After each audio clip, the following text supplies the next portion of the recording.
Predsjedništvo SDP-a jednoglasno je odlučilo da ta stranka uđe u novu vladu Srbije, saopštio je Rasim Ljajić. On je potvrdio da će biti potpredsjednik vlade i ministar za unutrašnju i spoljnu trgovinu, telekomunikacije i informatičko društvo.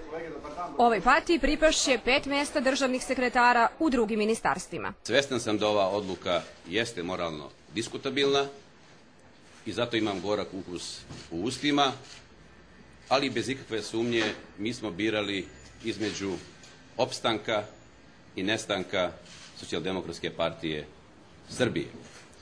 Kao mlada politička stranka, stranka koja je ostala bez vlasti svuda u zemlji, bukvalno vršimo vlast samo u 2 lokalne samouprave, u Novom Pazaru i Prijepolju. Pošto su ga lideri socijalista i naprednjaka pozvali da učestvuje u vladi, Rasim Ljajić saglasnost je tražio od DS-a, stranke sa kojom je učestvovao na izborima.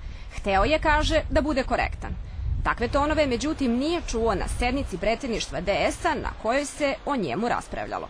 Bilo je takvi reči da u stilu kako ga nije stid da traži našu saglasnost za izdaju koju pravi i drugi niz epiteta. Pre nego što je saznao šta se desilo na sednici predsjedništva Demokrata, Borisu Tadiću rekao je da ide u opoziciju. Nakon toga ocenjuje da bi to bio čist mazohizam. Ipak ostavlja otvorena vrata za saradnju sa Demokratom. Svaki sukob bi, kaže, bio neprincipijelan i kontraproduktivan. Rasim Ljajić želi da preuzme odgovornost kako bi se u zemlji nastavile započete reforme. U ministarstvu koje ću voditi zadržat ću sve stručne ljude bez obzira na partijsku pripadnost.